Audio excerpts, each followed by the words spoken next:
Salut, salut! Bienvenue dans le 8e épisode du podcast Dans la tête de Simone. Alors aujourd'hui, je vais continuer ce que j'avais commencé il y a 15 jours, c'est-à-dire à vous parler des différentes races de mon univers d'Urban Fantasy, donc des défendeurs. Et là aujourd'hui, je vais aborder trois autres, alors c'est pas vraiment des races, mais donc c'est des êtres qu'on rencontre dans ma série, et qui sont donc, qui ont des particularités et qui interagissent avec les défendeurs, les souterrains, les célestes et les humains. Donc la dernière fois, on avait vu les défendeurs, les souterrains et les célestes. Et aujourd'hui, on va donc voir les aériens, les gitans et les laces. Donc vous les avez rencontrés tous dans les 3 tomes qui sont déjà sortis de la série. Donc pas d'inquiétude là-dessus. Logiquement, voilà, je ne vais pas vous spoiler sur les intrigues, mais juste concernant ces êtres-là. Alors on va commencer par les aériens parce qu'on les rencontre dès le premier tome puisque Kevin, qui fait partie du clan de Chris, est un aérien lui-même. Alors les aériens, ce ne sont pas forcément des célestes, mais ils sont composés en majeure partie de célestes. Mais ce sont des êtres qui ont décidé de quitter la Terre, donc des êtres magiques, qui ont décidé de quitter la Terre pour ne plus être soumis au combat avec les souterrains, et en fait pour ne plus être en danger par rapport aux souterrains. Alors, ils ne sont pas lâches, ils ne sont pas spécialement foursards ou quoi que ce soit, c'est juste qu'ils considèrent que les humains ne sont pas suffisamment nécessaires ou utiles pour être protégés. Donc, ils ont préféré se barrer de la Terre et dire nous, on va faire une cité volante où on va être tous ensemble et on va être protégés des souterrains. Donc, ils ont blindé l'accès à leur cité par des sortilèges, etc., qui empêchent les souterrains de comprendre et de savoir où elle se trouve.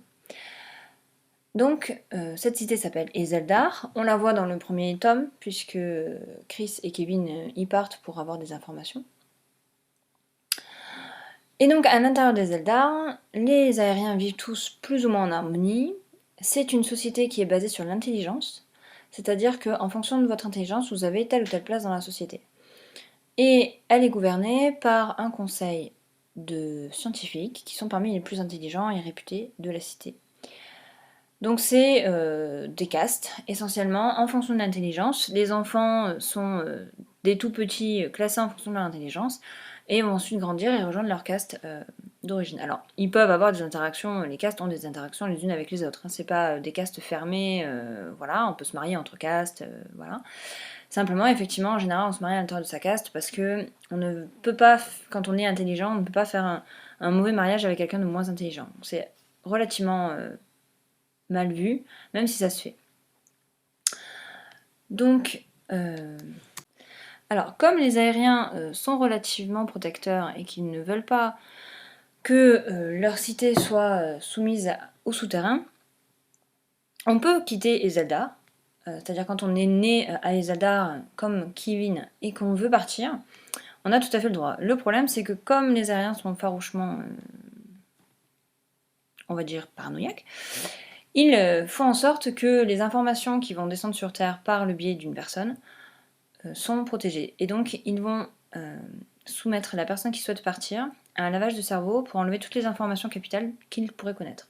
Ça occasionne pour Kevin des petits problèmes parce qu'en fait, ils sont allés un peu trop loin et ils l'ont carrément fait oublier qu'il avait été marié, qu'il avait eu une vie tout à fait convenable à Iselda. Donc ça pose quelques menus problèmes, et les aériens préfèrent ça plutôt que effectivement de laisser partir des gens qui ont des informations capitales, qui pourraient être capturés par les souterrains, et donc qui pourraient mettre en danger la cité.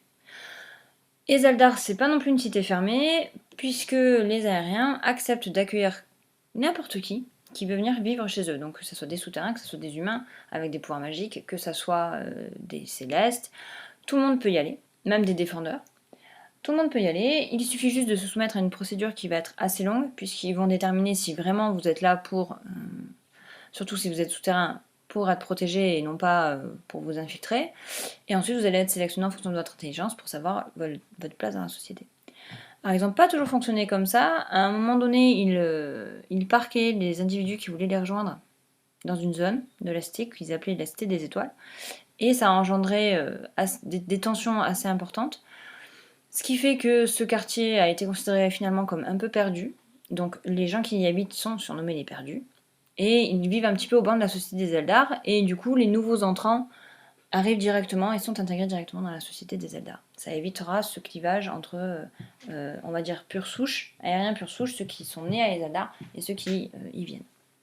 Donc à présent, vous êtes intégrés directement dans la cité des Eldar. Donc voilà pour les aériens. C'est un gros morceau, puisque c'est quand même des gens qui vont ensuite interagir avec les défendeurs, soit pour les aider, soit pour leur dire ce que vous faites, ça sert à rien, pourquoi vous protégez les humains, enfin ils sont débiles. Donc voilà, c'est des personnages assez ambivalents et c'est assez marrant de les traiter quand je les écris.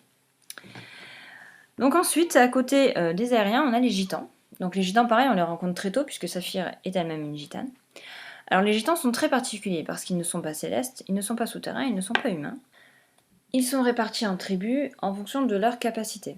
En fait, chaque tribu a une utilité particulière. Soit une tribu va être là pour combattre un souterrain, soit une tribu va être là pour atteindre un but précis, ou alors une tribu va être là parce qu'elle maîtrise un pouvoir et qu'elle est justement la tribu qui va le maîtriser le mieux, qui va le connaître à fond. Par exemple, on a une tribu qui va être spécialisée dans l'éradication des loups-garous, parce que dans son sang, il y a une molécule qui fait que les loups-garous ne peuvent pas s'en nourrir. Donc, automatiquement, ils ont fait toute leur tribu autour de cette particularité, et ils combattent les loups-garous, donc ce sont des professionnels, entre guillemets, puisque c'est eux qui connaissent le mieux la race des loups-garous.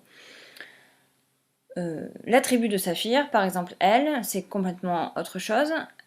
La particularité de la tribu de Saphir, c'est qu'elle va aider les souterrains à s'intégrer dans le monde des humains. Elle va être là pour gérer les secrets de tous les autres, parce que les gitans qui sont dans cette tribu ont tous des pouvoirs qui consistent à escamoter, ou cacher, ou dissimuler, ou manipuler. Et ce sont des êtres qui sont particulièrement empathiques envers les autres. Donc ces caractéristiques font que ils sont très bienveillants envers les souterrains qui veulent venir sur Terre, et en même temps, ils sont très secrets, ils ne révèlent pas les secrets des autres. Donc vous voyez, chaque tribu a sa spécificité, et donc en général, les tribus ne s'échangent pas les membres, c'est-à-dire qu'un membre de la tribu qui combat les loups-garous va forcément être un membre de la tribu des loups-garous. C'est le sang qui va parler, et c'est le sang qui va permettre de transmettre en fait les pouvoirs. Donc les tribus sont assez hermétiques les unes envers les autres, elles sont indépendantes. Il y a de temps en temps des personnes qui naissent dans les mauvaises tribus et donc qui repartent ensuite dans la tribu, et dans ce cas-là, elles sont bannies de leur propre tribu. Le système gitan est très particulier, même s'ils ne se battront pas les uns envers les autres, il y a des tribus qui sont néanmoins concurrentes. Par exemple, les tribus qui maîtrisent le pouvoir de l'eau et les tribus qui maîtrisent le pouvoir du feu vont être relativement concurrentes, et elles ne vont pas spécialement s'apprécier. Mais elles sont capables après de se fédérer parce qu'ils sont tous gitans. Et les tribus à l'intérieur, l'organisation diffère, c'est elles qui décident elles-mêmes comment elles sont organisées. De manière générale, il y a un chef et un conseil des familles, mais c'est pas forcément le cas dans toutes les tribus. Après, ça dépend vraiment de leur spécificité et de leur manière de combattre. Les tribus qui vraiment combattent, elles, ont en général une organisation beaucoup plus guerrière, beaucoup plus efficace. Les tribus qui sont plus là pour maîtriser un pouvoir, etc., ont parfois des gouvernements plus démocratiques, plus souples. Donc voilà pour les tribus. Je m'étale pas plus parce que plus vous allez vous plonger dans l'univers des livres et plus vous allez découvrir des choses comme ça. Et enfin les Lays. Alors les Lays, on les aperçoit dans le tome 2, ils apparaissent. Ce sont des célestes, pour le coup, entièrement, qui au début combattaient les souterrains, donc il n'y avait qu'eux qui combattaient les souterrains, et qui finalement se sont fait un petit peu mettre à la porte par les défendeurs, qu'ils avaient eux-mêmes formés, donc c'est pour ça qu'ils n'aiment pas spécialement les défendeurs. Et ils se sont retranchés à Eodora, dans une forêt magique, qui n'est accessible que par ceux qui savent où aller. Et donc ils ont vécu là pendant des siècles et des siècles, et ils ont repris contact avec les défendeurs lorsque le prince a été enlevé par les souterrains, et donc les défendeurs sont venus leur demander de l'aide pour combattre Dragus. Donc ça c'est le tome 2, donc je vous raconte pas comment ça se termine. Donc voilà, donc les Lays, ce sont des personnes qui ont des pouvoirs magiques. Alors, c'est des pouvoirs qui sont plus ou moins forts, ça dépend. Ils sont complètement imperméables à la magie souterraine et à la magie défendeur, c'est-à-dire que si vous n'êtes pas Lays, vous ne pouvez pas les atteindre par la magie. Et ils ont développé leur propre culture, ils ont développé leur propre gouvernement, et les humains, ils en ont un petit peu rien à faire, parce que tout simplement, ils ont laissé les défendeurs prendre le relais, puisque les défendeurs le voulaient. Donc voilà rapidement brosser les laces. Vraiment rapidement parce que j'avais dit que je faisais des épisodes de moins de 10 minutes et j'ai dépassé 10 minutes. Donc voilà. Donc j'espère que ça vous a plu. Je vous dis à dans 15 jours pour un autre épisode.